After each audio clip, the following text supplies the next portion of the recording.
ভাই আইফোন আমার কিনতে মন চাই। বাবার একদিন বলছিলাম, বাবা আমার একটা আইফোন কিনে দিবা। বাবা আমার দিকে তাকিয়ে বলতেছে, বাবা তোর একটা ফোন কিনে দিতে খুব ইচ্ছা করে, কিন্তু আমি 400-500 টাকা কামাই করি, রিক্সা চালাই, তোর আইফোন কিভাবে কিনে দেই? ভাই কথাগুলা আমার জন্য বলতেছি না, আমার মতন হাজারো মধ্যবিত্ত ছেলে আছে তাদের জন্য বলতেছি। আরে ভাই আমার আইফোন আছে সেটা আমি মানি, কিন্তু সবার তো আর আইফোন নাই।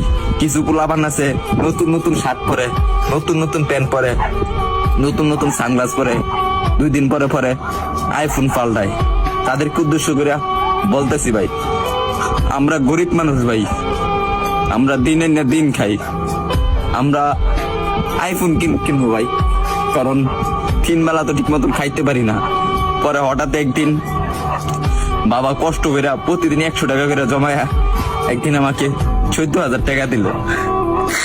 14,000 টাকা দেওয়ার পরে একটা আমি 6S কিনলাম। 6S কেনার পরে আমি ভিডিও শুরু করলাম। ভিডিও শুরু করে এই যে ভিডিও দিতে যে আপনাদেরকে, হয়তো আপনারা ভাবেন যে আমি কথাগুলা বলি লাইক ভিউ পাওয়ার জন্য। না রে ভাই, সবার জীবনে একটা কষ্টের একটা গল্প থাকে, কাহিনী দেখে, আর আমি যেগুলা বলি রে ভাই এগুলা বাস্তবই বলি। তারপরে ভিডিও করতেছি, আর এখন যখন ভিডিও করতেছি ভালো একটা পজিশনে যাইতেছি।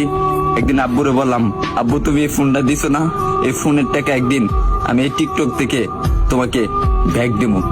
ভাই আপনারা যদি ভালো না বাসেন, সাপোর্ট না করেন ভাই, তাহলে সামনে আগে যেতে পারবো না রে ভাই কখনো।